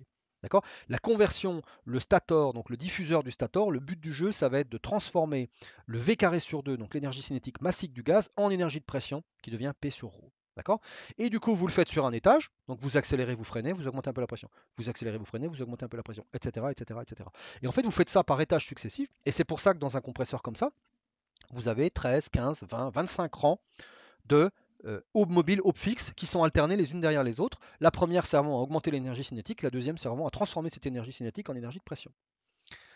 Qu'est-ce qui se passe à partir du moment où vous êtes dans la partie turbine? Eh bien, c'est la même chose, mais dans l'autre sens. C'est-à-dire que là, cette fois-ci, c'est l'enthalpie du gaz, donc c'est la haute température, qui va se transformer sous forme d'énergie cinétique, mais qui va entraîner le mouvement du rotor. Et là, c'est toujours pareil, vous avez aube fixe, aube mobile. Pourquoi? Parce que eh bien, vous partez de votre enthalpie. Votre enthalpie, elle va se transformer sous forme d'énergie cinétique, et donc énergie cinétique, pression, etc. Et du coup, bah, pareil, vous avez différents étages comme ça où progressivement vous allez diminuer la pression. Encore une fois, la pression, elle est surtout là pour mettre le gaz en mouvement. C'est vraiment l'enthalpie qui, elle, est transformée en énergie cinétique. Et là, ça n'est pas du V carré sur 2 qui se transforme en P, c'est du H, enthalpie, qui se transforme en V carré sur 2. Et ce V carré sur 2, lui, se transforme en mouvement de rotation. Et puis évidemment, si vous ne voulez pas accélérer le fluide, parce que le but du jeu, c'est pas de créer du fluide à haute vitesse, à ce moment-là, il faut le freiner. Et là, vous avez les aubages fixes. Et du coup, bah, vous faites des équilibrages de pression. Si vous représentez ça avec le Bernoulli, on va dire, étendu avec H, P sur ρ et V carré sur 2, bah, c'est juste voilà, une transformation, une conversion de l'un dans l'autre. Je verrai si je vous prépare une autre explication un petit peu plus complète là-dessus. Si on veut vraiment rentrer dans le détail de ce mode de fonctionnement, à ce moment-là, on doit rentrer dans ce qu'on appelle les turbomachines. Donc, turbomachine, c'est ça. Il y a des bouquins entiers sur les turbomachines, hein, c'est une science à part quasiment. Donc, pareil, je pourrais vous mettre des documents des techniques de l'ingénieur si vous voulez sur le sujet. C'est un cours à part. Moi, je rentre pas dans les turbomachines parce que là, il faut croiser la mécanique des fluides, la thermo. Enfin, c'est un truc encore un peu spécifique. Si ça vous intéresse, c'est un sujet qui est pour le coup vraiment, vraiment passionnant. Donc, voilà comment physiquement est-ce que ça fonctionne lorsqu'on doit comprimer ou détendre via des machines rotodynamiques. Comment est-ce qu'on fait en pratique? Bah, il y a différentes stratégies. Donc il y a une stratégie qui fonctionne très très bien, c'est les compresseurs centrifuges. Donc c'est la configuration ici qui est à gauche, d'accord? Ça c'est le centrifuge. Alors pourquoi est-ce que ça fonctionne bien? Parce qu'en fait on va utiliser le fait que vous utilisez les forces centrifuges justement. Donc en fait vous changez la quantité de mouvement de votre gaz. Et en fait, eh bien, en changeant la quantité de mouvement de votre gaz et en le poussant à l'extérieur, là vous allez nettement augmenter la pression. Donc en règle générale, vous avez des taux de compression qui sont plus élevés avec des compresseurs centrifuges. Par contre, via un débit qui est plus faible, parce que du coup, ce changement de direction, donc de ce changement de quantité de mouvement, il est intéressant pour augmenter la pression, mais au bout d'un moment, il devient un petit peu problématique au niveau du débit. Donc, du coup, c'est un petit peu bloquant. Donc, ce qu'on retient, c'est que les compresseurs centrifuges, ils sont intéressants pour des débits relativement faibles, des taux de compression plus élevés. Alors, ça reste évidemment moindre qu'un compresseur volumétrique, hein. Si vous avez un compresseur à piston, vous aurez un taux de compression vachement plus élevé avec un débit beaucoup plus petit. Mais parmi les rotodynamiques, parmi les turbomachines, ça reste quand même celui qui a un taux de compression le plus élevé, avec un débit plus faible. À l'opposé, à droite, là, vous avez ce qui correspond à un axial. Donc l'axial, c'est en gros quand vous avez la direction de votre fluide qui se retrouve parallèle à l'axe de rotation. Ça reste toujours dans l'axe de rotation du rotor. Donc ceux-là ont des taux de compression qui sont plus faibles. Par contre, au niveau débit, ils sont presque pas limités, j'allais dire. Beaucoup moins limités. Vous passez des débits beaucoup plus importants. C'est pour ça que la plupart des structures de machines que je vous ai montrées jusqu'à maintenant, qui sont des machines plutôt de grosse taille, c'est que de l'axial, systématiquement de l'axial. Gros débit, taux de compression un peu plus faible. Et puis entre les deux, des fois, vous pouvez avoir besoin ponctuellement d'avoir un truc intermédiaire, comme par exemple dans un turbocompresseur de voiture. J'en ai un petit peu parlé, je vous avais montré rapidement des coupes. Dans un turbocompresseur de voiture, très souvent, c'est des hélicocentrifuges. Donc c'est un petit peu entre les deux. Donc là, c'est des structures un petit peu compliquées où on essaie de jouer un peu sur le côté un peu centrifuge, donc on augmente le taux de compression, mais en même temps, on ne change pas radicalement de direction, ça évite d'avoir à limiter le débit. Alors, un petit peu de chambre de combustion maintenant, parce que j'en avais pas mal parlé, euh, mais j'étais pas forcément rentré dans les détails. À quoi ça ressemble une chambre de combustion de turbine comme ça? Donc, ici, vous avez à gauche ce qui va correspondre à votre entrée de carburant. Donc en fait, le carburant, il rentre par là. Alors, il y a des petits tubes, des canaux. Je vous montrerai, j'ai d'autres schémas qui sont un peu plus clairs que celui-là, mais celui-là, j'aimais bien parce qu'il est en 3D. Donc, vous avez le carburant qui vient ici et qui est en fait mélangé, qui est vaporisé là. Et puis vous avez l'air en fait qui vient tout autour. Ça, c'est une structure qui est vachement intéressante. Vous avez de l'air qui vient de l'extérieur là. Voilà, qui vient se mélanger et qui vient créer la flamme. Mais une fois que cette flamme est créée, vous allez continuer à envoyer de l'air via la périphérie de la chambre de combustion. En fait, vous avez des trous tout au long de la chambre de combustion. Vous pouvez taper combustion chamber gas turbine sur Google en photo et vous allez obtenir plein d'espèces de tubes avec des trous, des gros trucs cylindriques avec plein de trous autour. Et en fait, les trous, ils ont deux fonctions. Ils ont d'alimenter la combustion, d'alimenter la flamme tout au long de la combustion. Donc ce que vous voyez un petit peu mieux à droite là. En plus là il y a des débits. Alors je m'engagerai pas sur ce que ça signifie exactement, mais en gros vous avez a priori 18% de l'air qui vient directement pour créer la flamme, et puis vous avez 82% qui vient à l'extérieur et qui ensuite alimente le reste de la flamme. Donc ça permet de contenir la flamme à l'intérieur de la chambre de combustion. Ça permet de l'alimenter tout au long. Et on verra qu'on met beaucoup plus d'air que de carburant, donc ça permet d'être sûr qu'on brûle tout. Et la deuxième raison, c'est que ça fait une couche d'air isolante. Et en fait, ce qui est bien, c'est que du coup, votre surface extérieure de chambre de combustion, vous arrivez à peu près à maintenir une température acceptable. Pourquoi? Parce que vous avez cette espèce de couche d'air qui vient voler la chaleur et qui fait que le rayonnement de la flamme, il ne vient pas directement impacter l'intérieur de la chambre de combustion. En fait, vous avez deux couches. Vous avez, alors je ne sais plus dans quel alliage c'est fait, mais ça c'est un alliage normalement haute température. Donc là, vous avez cette partie ici qui correspond à le cylindre à l'intérieur duquel c'est ce qu'on appelle le tube de flamme. Vous avez vraiment la flamme.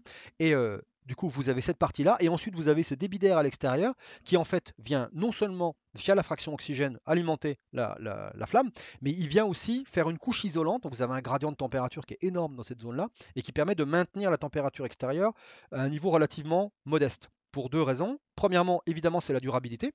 Parce que si vous commencez à avoir des plaques de tôle extérieures comme ça qui sont en permanence à 1000 degrés alors que vous avez des câbles ou des tubes, au bout d'un moment ça va pas durer très très longtemps, vous allez avoir des petits soucis. Et puis la deuxième raison, c'est que ça vous permet de maintenir autant que possible votre chambre de combustion adiabatique. Parce que le but du jeu, c'est quand même que l'énergie chimique qui est apportée par le carburant, elle serve à augmenter la température du gaz de travail, elle ne soit pas partie à l'extérieur. Sinon c'est un peu bête. D'accord? Donc vous avez une double fonction comme ça. Alors ça, c'est la configuration, on va dire, vraiment liée à la combustion. Si maintenant je vous montre à quoi ça ressemble du point de vue plus géométrique, donc je préfère ces schémas-là parce que je les trouve un peu plus clairs. Donc là, vous avez deux configurations de fonctionnement différentes. Alors si je ne me trompe pas, celle de gauche, dans mon souvenir, c'est la configuration GE, General Electric. Donc, je vous montre comment est-ce que ça fonctionne. Votre gaz, alors en fait, vous avez deux différents types de carburant. Vous avez plusieurs carburant. Donc ça c'est intéressant parce que c'est vraiment détaillé. Vous avez le carburant liquide qui rentre ici. Alors évidemment, comme sa densité n'est pas du tout la même, il a un tube plus petit. Vous avez votre carburant gazeux qui arrive ici. Donc atomizing air, là c'est une partie de l'air qui est injectée dedans, qui sert justement à pulvériser le carburant liquide pour être sûr d'arriver à en faire une flamme qui soit la plus propre possible. Donc vous produisez votre flamme ici. Vous avez ce qui correspond à votre bougie d'allumage rétractable. Alors rétractable évidemment, au début tu déclenches ta flamme, puis après tu vas pas laisser la bougie se cramer. Donc généralement tu la ressors, tu as un petit système avec je crois que c'était un moteur électrique, un truc, je sais plus comment ça marchait. Bref, on la ressort, et puis tant que la machine fonctionne, évidemment, on ne met pas la bougie à l'intérieur parce que ça n'a pas beaucoup d'intérêt. Donc vous avez votre tube de flamme ici, vous avez toute votre zone de combustion, et puis ce qui arrive ici, ben là vous avez votre flux à haute température qui vient ensuite arriver à rentrer dans la partie turbine, dans les premiers étages de la partie turbine, et qui la produit la puissance mécanique recherchée. Même chose sur le schéma de droite. Alors celui-ci est encore plus intéressant dans le sens où vous avez aussi les étages de compression. Donc on a très souvent cette structure-là.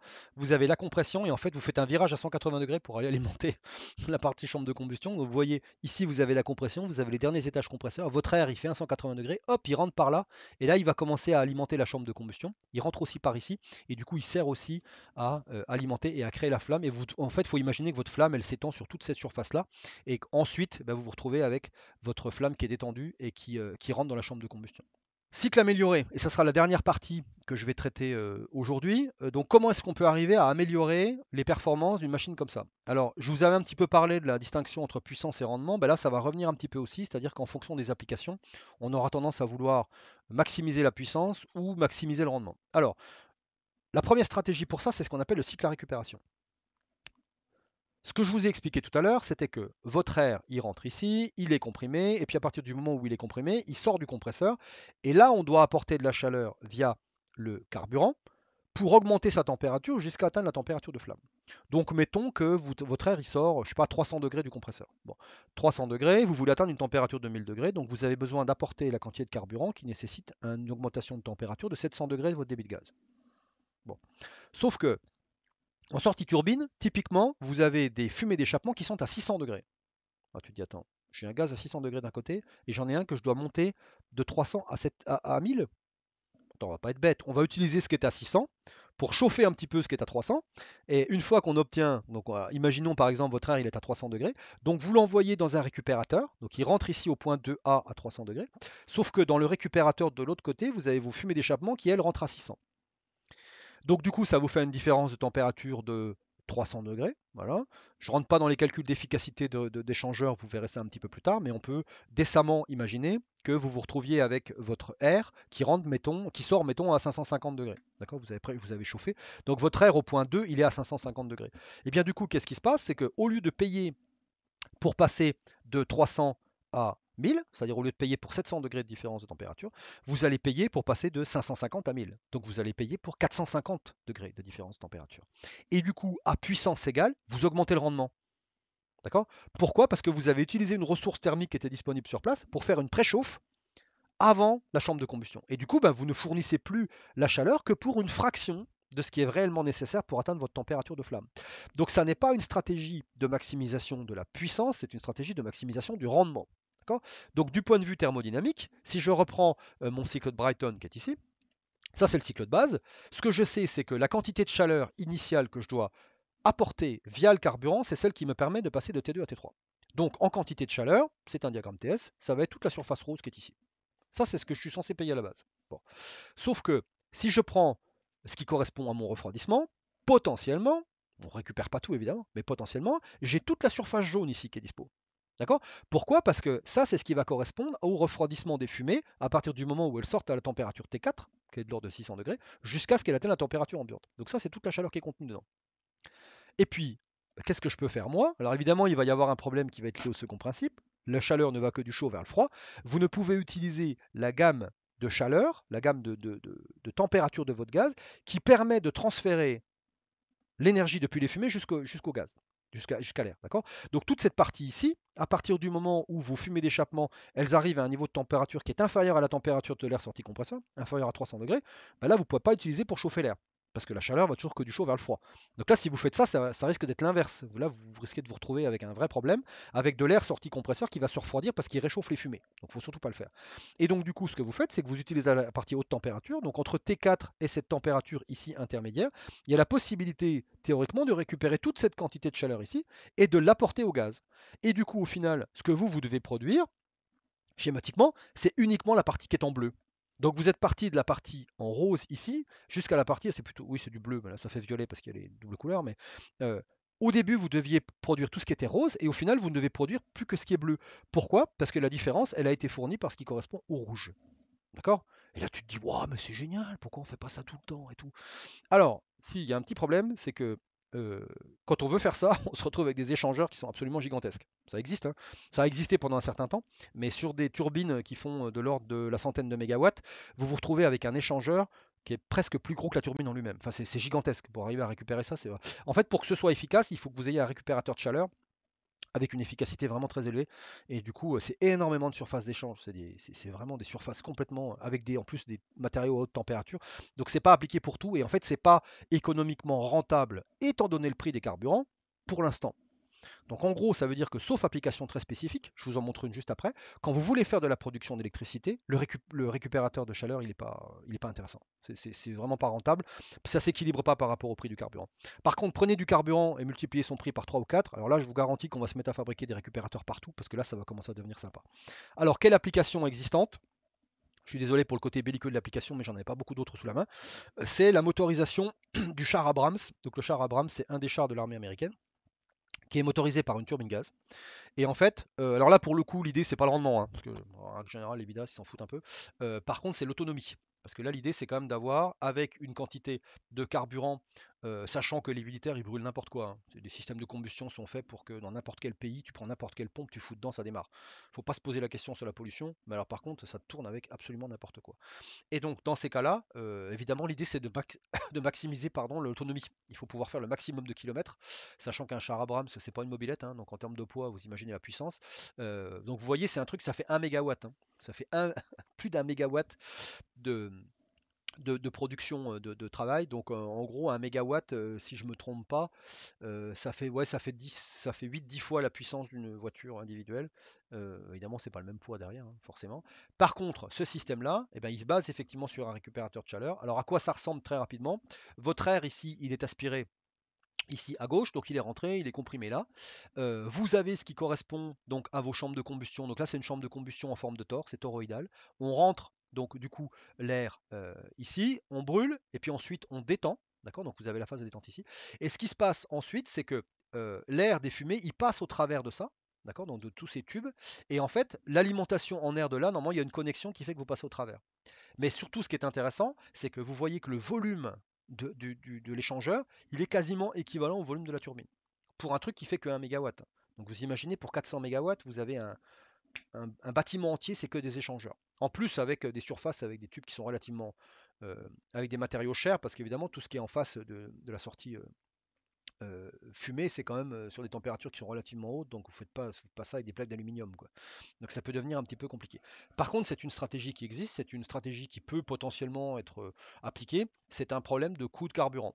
Voilà, très clairement, on est encore une fois de plus, dans le bon vieux dilemme entre coût d'investissement et coût de fonctionnement. Si vos coûts de fonctionnement ne sont pas très élevés, eh ben, automatiquement, vous allez essayer de gratter sur les coûts d'investissement. Donc vous allez faire un système qui sera avec un rendement relativement faible parce que vous vous en foutez un petit peu. Par contre, dès que le prix du carburant augmente, eh ben là, le rendement commence à devenir intéressant et là, ce genre de stratégie peut devenir rentable. D'accord? Donc ça, c'était une stratégie de maximisation du rendement. Il y a une autre stratégie qui existe, qui est une stratégie de maximisation de la puissance. Alors comment est-ce qu'on fait dans ces cas-là? Le but du jeu, c'est d'arriver à maximiser la différence que vous avez entre la puissance qui est nécessaire pour comprimer et la puissance que vous récupérez à la détente. Je reviens sur ce que j'avais dit tout à l'heure. La compression qui consomme le moins d'énergie mécanique, c'est la compression isotherme.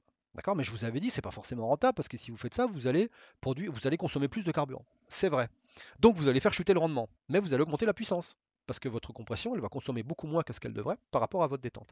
Eh bien, on peut faire ça avec une vraie turbine, ce qu'on appelle une turbine à compression fractionnée. Je vous montrerai après, c'est une vraie machine, ça existe, hein, c'est pas, j'invente pas. Et donc, du coup, comment est-ce que ça se passe? Votre air ici, il rentre dans un compresseur basse pression. Alors là, je suis désolé, c'est des schémas d'un cours que je donne en anglais, donc c'est encore en anglais, mais je pense que c'est relativement clair. Vous comprimez. À la sortie de la compression, vous passez par un échangeur intermédiaire, donc en anglais intercooler. D'accord. Alors par contre, il faut une source froide à côté, hein. Évidemment, il faut pouvoir le brancher sur quelque chose. En supposant que vous avez une perte de charge relativement faible, elle est relativement faible en regard des taux de compression que vous avez dans chacun des compresseurs, hein. Donc ça reste quand même assez modeste. Vous refroidissez un peu, et du coup, si vous refroidissez un peu, vous allez partir avec une température plus basse dans la compression HP. La pression, elle a augmenté. Par contre, la température, vous la faites rediminuer un peu. Et là, du coup, vous allez sortir avec une température T2 qui sera plus faible que ce qu'elle devrait à la sortie du compresseur HP. Donc, ça a un inconvénient, c'est que ça fait baisser le rendement parce que vous devez injecter plus de carburant, parce que pour aller de 2 à 3, pour obtenir la même température de flamme T3, il faut injecter plus de carburant. Par contre, vous allez vous retrouver avec une compression qui va vous consommer moins. Et du coup, ce type de configuration, typiquement si vous l'appliquez, ça vous permet de maximiser la puissance pour un volume donné. Par contre, ça se fait au prix d'un rendement qui est plus faible. Donc ça veut dire que vous allez vous retrouver dans, ça peut être intéressant dans des applications où le prix du carburant n'est pas forcément primaire. Je prends un exemple, j'en ai déjà parlé, c'est l'alimentation des gazoducs. Dans un gazoduc, vous avez besoin effectivement de produire de l'énergie mécanique, mais en fait, vous piquez directement sur le gazoduc. Donc, on ne va pas dire qu'on ne le paye pas. Bon, enfin bon, c'est pas. Généralement, vous êtes l'exploitant, donc pour vous, c'est pas un coût direct, quoi. Vous prenez juste un tout petit peu. En plus, les piquages sont relativement faibles. Eh bien, dans ce type d'application, ça peut être intéressant pour arriver à minimiser les coûts de fonctionnement, les coûts d'investissement, pardon, d'avoir une machine plus petite qui produit plus de puissance et donc du coup de fractionner la compression. Donc, à quoi ça ressemble en vrai? Ça ressemble à ça. Donc ça, c'est un modèle qui a été développé par GE. Donc là, vous voyez que faudrait comparer avec l'autre, mais par rapport à la machine de tout à l'heure qui était en 25 mégawatts, je pense pas qu'on soit beaucoup plus gros. À mon avis, c'est à peu près la même taille. Par contre, eh bien, vous vous retrouvez avec 100 mégawatts de puissance. Donc ça, c'est une machine qui coûte une blinde, hein. Ça coûte un bras. Ça, c'est vraiment. Par contre, c'est une puissance absolument démentielle. Et comment est-ce que ça fonctionne? Rapporté au volume, en tout cas, l'air est aspiré par ici. Donc toujours pareil, hein, la connectique ici, c'est pour la génératrice. L'air est aspiré par là. Compresseur basse pression. Une fois que l'air est à basse pression, on l'envoie dans cette espèce de bidule qui est un escargot, je ne sais pas trop ce que c'est. Bref, c'est l'échangeur de chaleur. C'est là où vous allez connecter votre échangeur de chaleur. Donc en fait, l'intercooler se connecte là-dessus. Pourquoi il y a des grosses sections de passage? Ben, c'est évidemment pour limiter les pertes de charge, parce que le but du jeu, c'est de ne pas perdre la pression que vous avez apportée lors du premier étage. Donc vous avez des grosses sections de passage, vous refroidissez votre gaz il rentre un peu plus froid, donc là le compresseur HP il est là, et là vous sortez à haute pression mais à une température un petit peu plus basse. Alors par contre les chambres de combustion ça ressemble à des trucs toroïdaux, c'est un peu moche, je sais pas trop pourquoi ils ont utilisé ça. Et ensuite vous avez vos phases de détente, une phase de détente, deux phases de détente, et vous vous retrouvez avec la partie production, détente, enfin production de travail mécanique, etc. Et alors c'est pareil, j'ai pas eu le temps de rentrer dans les détails, mais ce genre de machine, vous avez aussi des systèmes avec plusieurs rotors, ce qu'on appelle des two spool ou des free spool machines, sur lesquels vous avez vos compresseurs HP, BP, etc., qui peuvent être montés sur des rotors qui tournent à des vitesses différentes. Donc là, il faudrait que je vous montre un schéma. Chez Rolls-Royce, ils font des trucs, mais c'est incroyable. Ils font des machins à trois arbres concentriques qui tournent à tous à des vitesses différentes. Donc ils ont du LP, MP, HP, enfin, basse pression, moyenne pression, haute pression, à chaque fois sur des rotors différents. Il y a un système de pivoterie là-dedans, mais en termes de conception mécanique, c'est soit le paradis, soit l'enfer. Pour moi, c'est l'enfer, mais je pense que pour ceux qui aiment la conception, ça doit vraiment être très joli.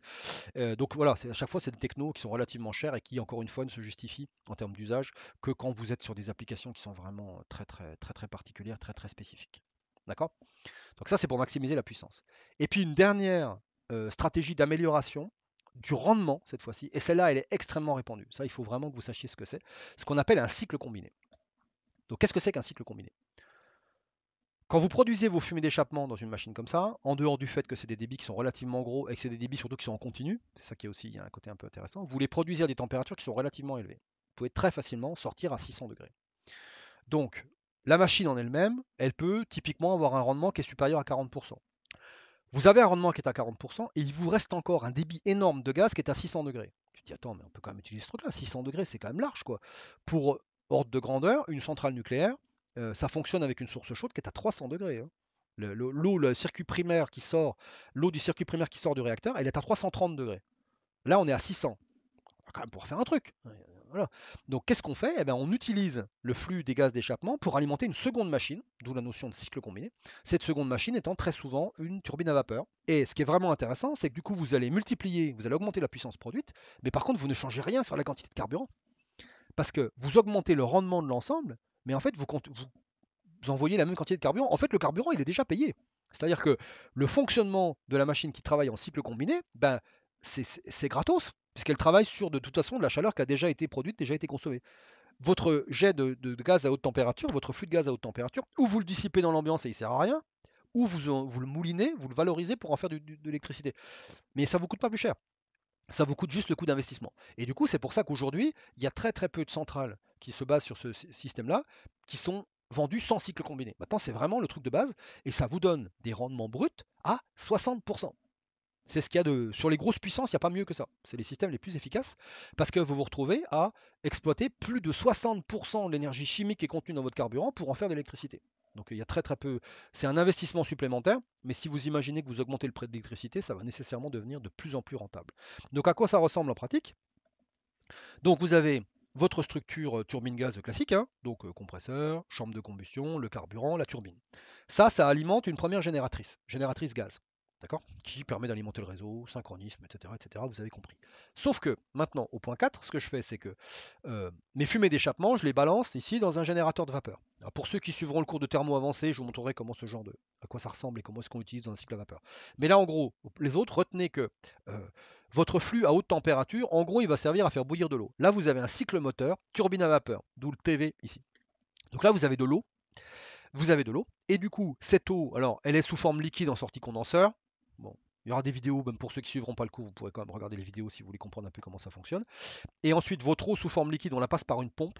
Alors j'ai noté P, mais rigoureusement, c'est plutôt un circulateur.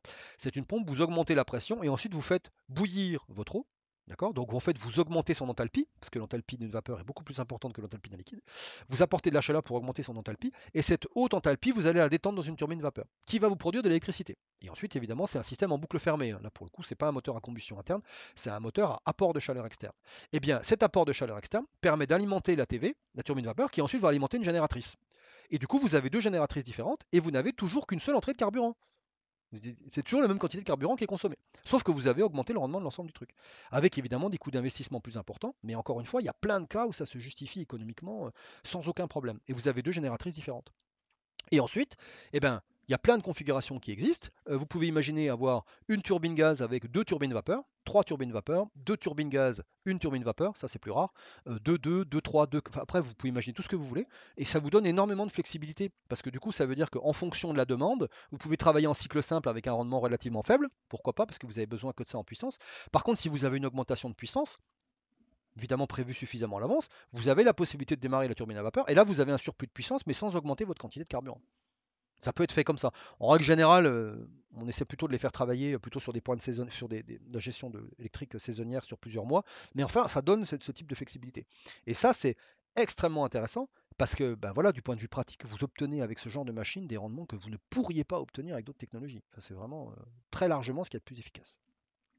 Alors à quoi est-ce que ça ressemble? Là, montre que la partie évidemment qui correspond à la partie finale en quelque sorte du process. Donc vos gaz. Alors par contre, les types sont à peu près à l'échelle, hein. Là, on voit à peu près la taille à quoi ça peut correspondre. Bon, je passe sur le fait que vous avez ce qui correspond de la post-combustion, des choses comme ça. Ça, on laisse, c'est pour éviter les polluants. Bref, vous avez vos gaz qui arrivent ici, qui vont être détendus. Et du coup, ce qui se passe, c'est que ces gaz, ils vont passer au travers d'une forêt de tubes. Donc, vous voyez la taille du truc, hein, c'est un truc absolument gigantesque. Et du coup, eh ben, au fur et à mesure, ce qu'ils vont faire, c'est qu'ils vont augmenter. Alors, en fait, c'est à contre-courant. Donc, la partie la plus chaude, ça, c'est ce qui va correspondre à ce qu'on appelle la surchauffe vapeur. Là, vous avez l'évaporateur, le réchauffeur, etc.